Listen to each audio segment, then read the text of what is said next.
Manx Radio's Update with Dave Moore.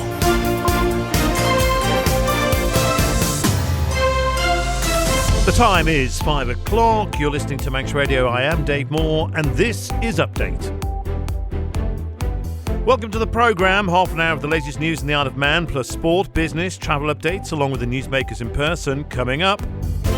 The Isle of Man government's most senior civil servant announced he's resigning after only being in the job for 18 months. A leading medical specialist says there needs to be more political oversight in the healthcare system.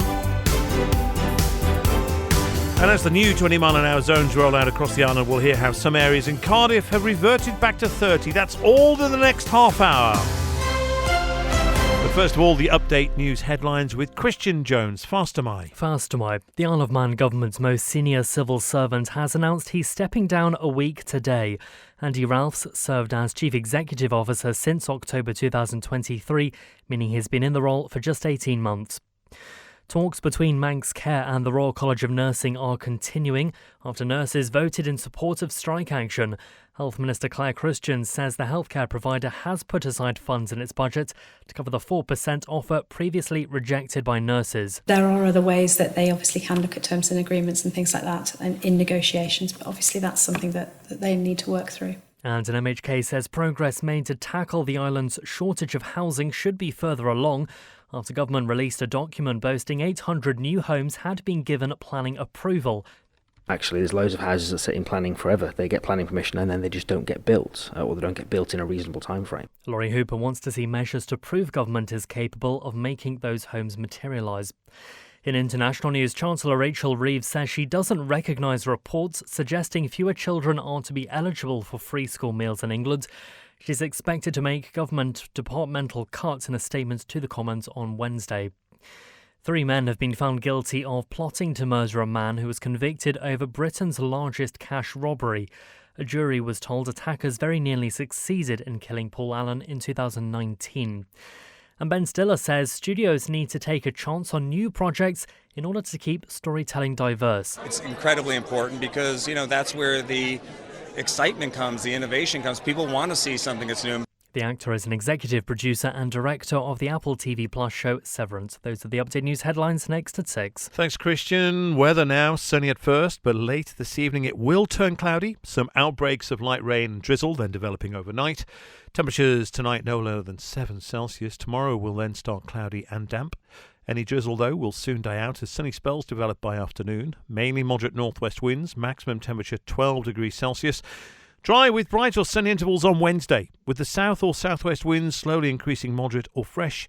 Maximum temperature, again, 12 degrees Celsius. Manx Glass and Glazing can supply and install single, double and triple glazing. Call 674 573 or visit the showroom on the Snugborough Trading Estate. Cannell's Agricultural Supplies have been serving the good folk of the North for over 30 years, supplying homegrown wheats, whole and rolled oats, working clothing, fencing, animal feeds, parts, tools and emergency supplies. Call Julia on 880206 or find Cannell's on Facebook. Patricia Wild Opticians is celebrating over 30 years of friendly, caring service in Farm Hill and Ramsey. Visit us for professional eye care with stress-free parking. Phone Patricia Wild Opticians on 813 977. For over 25 years, Langness Maintenance Services have been the block paving specialists, including property maintenance, fencing and landscaping. Fast, reliable and competitive. For a free no-obligation quote, call Paddy on 49667. Langness Maintenance Services, 49667. A ground source heat pump can save thousands of pounds a year, and you can harness this energy on island with Geothermal Limited, the water borehole experts. Visit drilling.im and see how a ground source heat pump borehole works. That's drilling.im. You're listening to the Isle of Man's quintessential daily news and current affairs roundup. Update on Manx Radio. And we begin with the news that the Isle of Man government's chief executive is stepping down at the end of this month.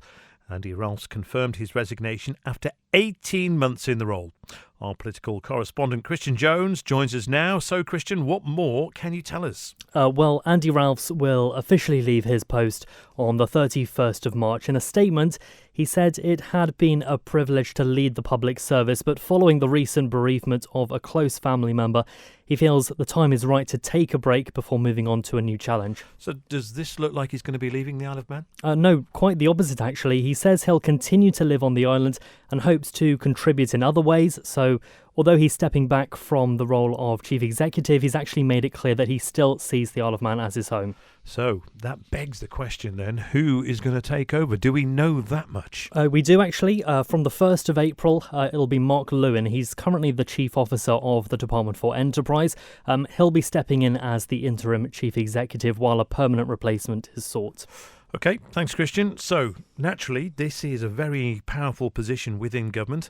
And we can now bring you some reaction from MHK Chris Thomas, who spoke to us shortly after the news broke. So they've been battered, they've been buffered from politician to politician, and I do hope we can use this now to think about how we used to recruit our senior civil servants and public servants more generally, and how we do now and how we should in the future, because you need a good public service if the nation is going to get the public service it deserves and needs. Do you think Mr. Ralphs' experience and performance aligned with the demands of the role? Well, that's been under question. The government conference, there were, even yours truly, talked negatively about some of the decisions that were being made. But do I blame that on the council ministers or do I blame that on the chief executive officer? Look, it's a new role. It's a very important role.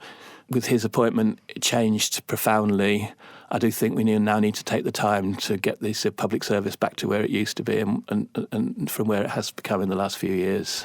Douglas Central MHK Chris Thomas speaking with Christian, and we'll have more from him tomorrow morning on Manx Radio Breakfast. We've approached the Chief Minister for an interview and we're hoping to hear from him soon.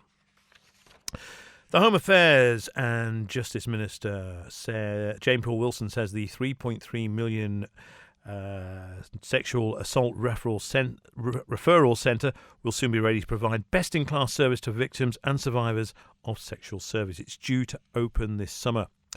Detective Inspector Nick Haxby leads the Protecting Vulnerable People investigation team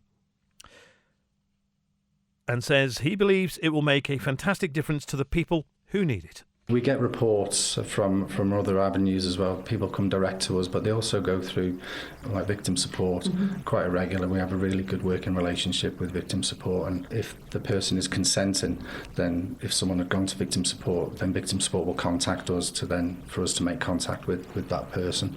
But yeah, there's other avenues from the sexual offences referral centre is another avenue that someone could report, and with the new facility that's due to be opened hopefully in a few months, there'll be a self-referral process where if someone wants to refer themselves and make an allegation or provide the details of what's happened to them, that process is there with the understanding that they don't have to speak to the police. We know that the work to create this sort of standalone sexual assault referral centre has been ongoing. We know that it's progressing well, and as you say, hopefully open later this year. What sort of difference do you think having a facility like that on the Isle of Man will make? It's just going to bring us up to the required standard that's currently in place in the UK. We have a current process at the moment which is very similar to the new facility that's being built. However, this facility is going to be fantastic. I do have to say that we've got a fantastic team of clinical leads working at the SARC who are driving this over the line. They're so dedicated to make sure this works and is finished on time. Yeah, so we're hoping that the building will be finished towards the end of May, with a sort of an opening towards the back end of June to July, hopefully. The facility is just going to be fantastic to the point where if someone wants to make a complaint, it's one facility in one place, and they will be seen by the doctor for first and foremost for any medical, and they'll be seen for the medical conditions if they've got any injuries, etc. But then if they want then the police to become involved, we'll be notified, and then we will go to that facility where we will see them and talk them through the next steps of the process, hopefully ultimately go into a court. You're listening to the Isle of Man's quintessential daily news and current affairs roundup. Update on Manx Radio.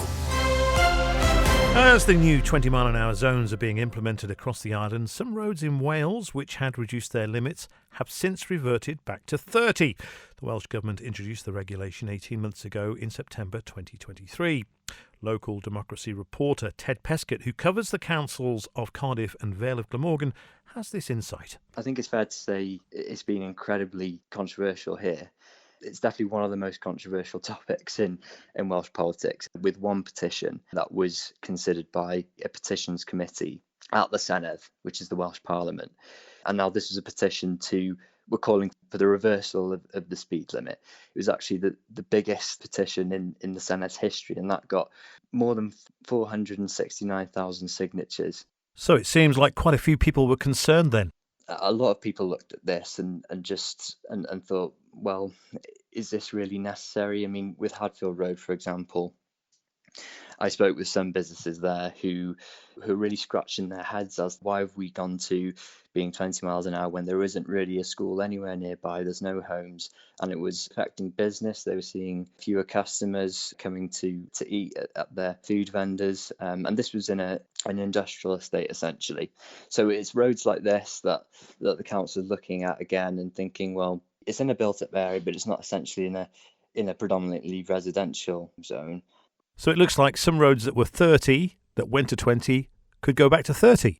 So Cardiff has put forward some roads that it wants to turn back to 30 miles an hour, but it is worth just mentioning that other councils in Wales are still looking at this really. I mean, I can only vouch for, so Vale of Glamorgan Council are actually still reviewing which roads it wants to, or that it could perhaps turn back to 30 miles an hour. So it's consulted with residents and other stakeholders, but it's still just considering that at the moment. Is there any evidence to suggest that maybe the number of accidents have come down on these areas where the 20 miles have come in? Are there any, or is it too early to get any statistics? I can't give any specific examples for Cardiff, but what I can say is that there has been data published by the Welsh Government that shows that the number of road traffic accidents in Wales has fallen in the first year of 20 miles an hour being brought in. You probably would need more years of data to say for certain that this is because of the 20 miles an hour being brought in, but that data is there, and it's not just road traffic accidents, that's the number of serious road traffic accidents and fatalities as well. And I suppose that the Welsh Government would also argue that it's actually seen more people choosing to use their bikes and walk rather than drive to work or to take their children to school. On the flip side of that, in terms of concerns, I mean, people's main concerns obviously relate to sort of increased journey times. I mean, we know that some bus companies have expressed concern about 20 miles an hour, and we know that particularly in the earlier days of the default speed limit being brought in, that some were running slightly behind schedule and that they were facing some challenges. And what about the issue of air quality? So Transport for Wales published some data in May 2024 that actually showed there wasn't actually a material effect on air quality. So, I mean, there's a lot of support for 20 miles an hour still, and there is data to back up arguments that it is having a positive impact. But on the flip side of that, you can also see it's perhaps not having as much of an impact in some of the areas that people would have liked to have seen it do so. There's pros and cons there, really. That's local democracy reporter Ted Pescott, who covers the councils of Cardiff and the Vale of Glamorgan. You're listening to Manx Radio. This is Update. Beverly McClung, a specialist in special care dentistry, says new facilities at the Community Dental Service in Westmoreland Road, Douglas, are all about equity of care. Beverly McClung approached the Henry Bloom Noble Healthcare Trust to facilitate the project, and the trust provided a grant of $33,000 to carry out building work, which included taking down a wall to make a dedicated treatment room for wheelchair users who can't self-transfer into a dental chair. Dr McClung told Siobhan Fletcher the changes mean patients are now at the centre of the experience.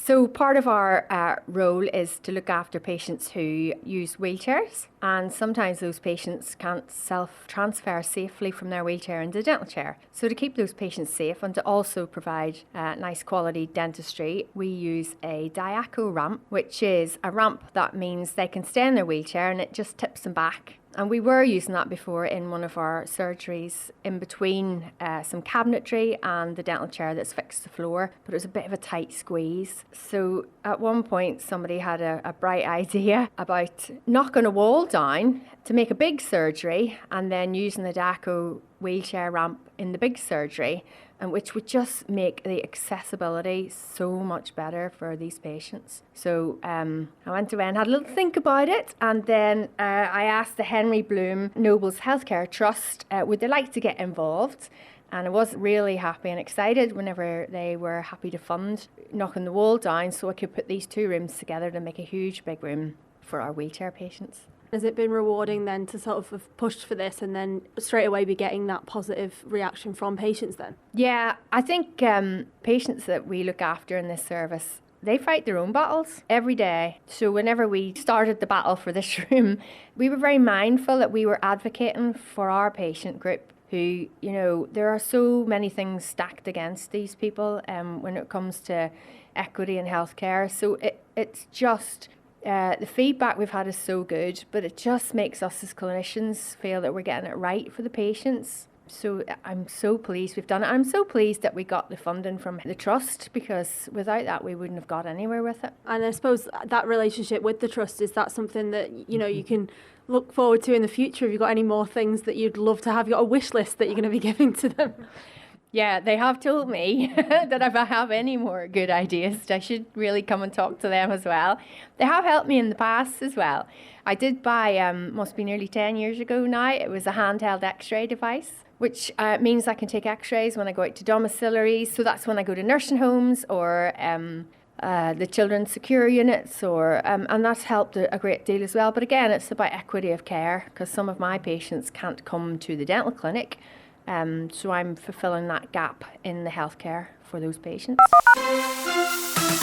Manx Radio Travel, driven by Quayside Tyres and Service Centre.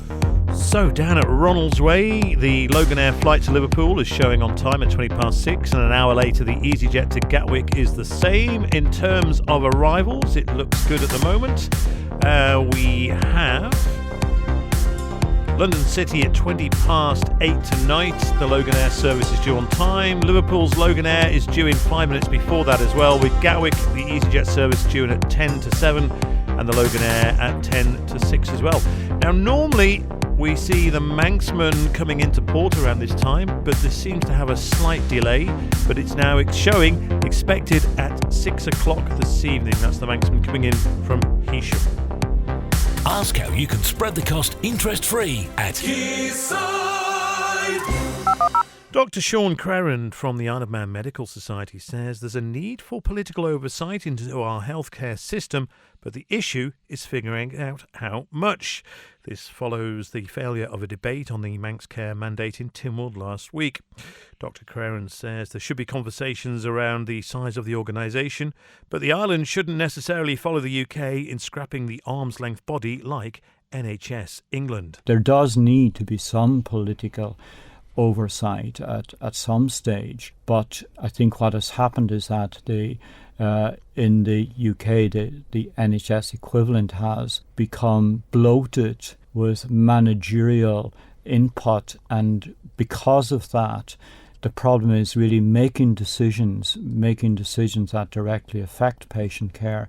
And I think what has been happening is that there was a growing sense of frustration. Decisions weren't being made, that they were just being bandied around, and that this organisation was, as Prakash said, becoming a white elephant. And really, as the old saying is that elephants rarely stampede. They're too big, to do that. And that is the problem. And I think that certainly there will be a need for political oversight, but I think the aspiration of Keir Starmer is to have a smaller, leaner and more efficient organisation. And maybe we can learn lessons from it. We should wait and see. And you can hear more of Dr. Sean Creran talking to Phil Gorn in Agenda, which is here on Manx Radio at 5:30. Changes to the Legislative Council are important but not urgent, according to one of its newest members. Gary Clewett's backed calls for reform of the political body, but believes the island's parliament currently has higher priorities. At this month's sitting, Tynwald considered calls for a host of changes to how MLCs are elected and the role of its members. Afterwards, Mr Clowett spoke to Phil Gaughan. There's certainly no question that there is room for improvement, room for reform, but it is a longer term, I think, question. Not that it's important, not important. It's that there are a lot of implications on whatever we do, and they have to be carefully thought out, because the last thing we want to do is make the situation worse than some people view it as today. And some people describe any consideration of constitutional reform as navel-gazing, and actually we've got far more important things to be getting on with. Is that a fair challenge? There's some merit, but not entirely, because, frankly, in life we have to walk and chew gum, as they say in America. Yes, there's some very important things that we have to get on with on a day-to-day basis, but you can't keep putting things off and saying they're not important, they're not important. They are important, and I think there needs to be consideration for doing these things in parallel in the background. It doesn't mean you say you just stop doing the important things, but it is important, but at a different level. It's not urgent, as it were. Although, again, I can certainly see some members of the public thinking, yes, it is. It's not only urgent; it's well overdue. But that's the system we have to deal with. You're listening to the Isle of Man's quintessential daily news and current affairs roundup. Update on Manx Radio. Meanwhile, on the latest episode of Perspective with Phil Gaughan, which you can hear at manxradio.com.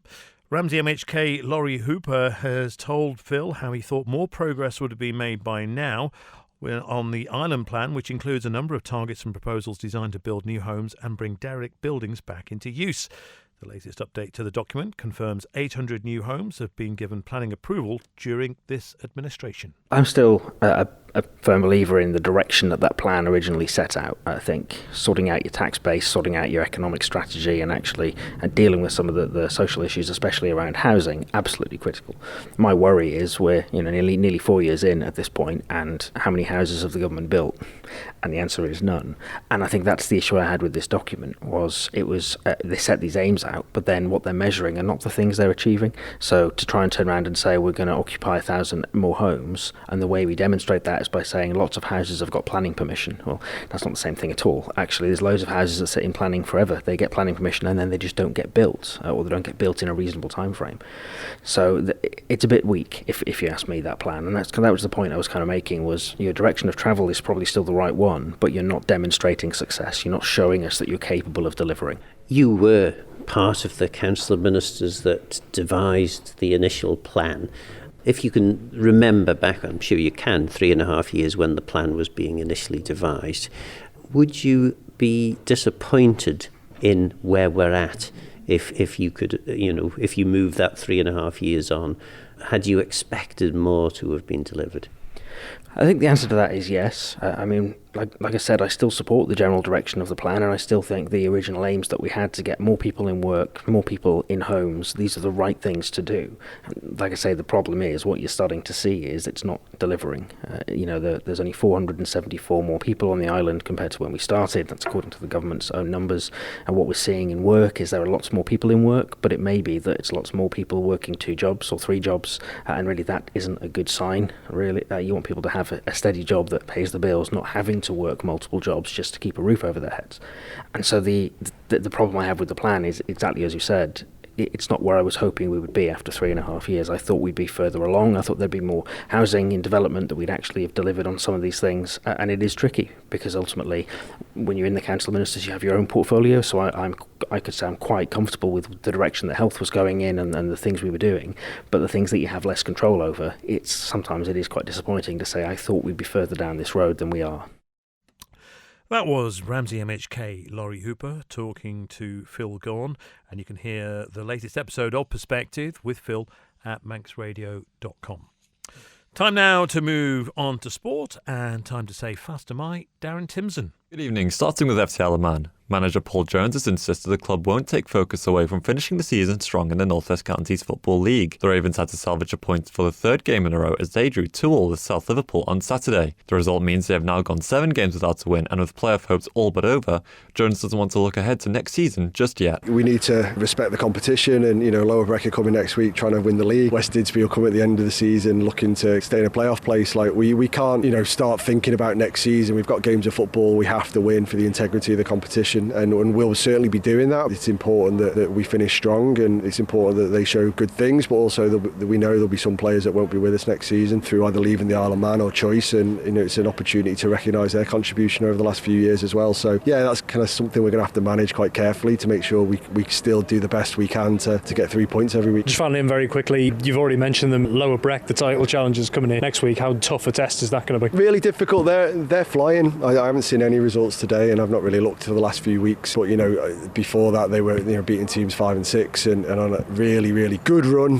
which is what happens when you're full of confidence. And we're fighting for that at the moment, and to get that confidence where we can go and batter teams 5 and 6-0, and they've been doing that. So we've got to be right at it. But maybe it's a good time to play them. We've played a lot of teams towards the bottom end of the table, and we've not got results that people might have expected us to, and we expect ourselves to. So next week it gives us an opportunity to really go and test ourselves against one of the form teams in the division who may well go on and win the league. And yeah, hopefully there's a big crowd that comes down to support us through that one, and it's a good one. We should play at the level that we'll play at next week.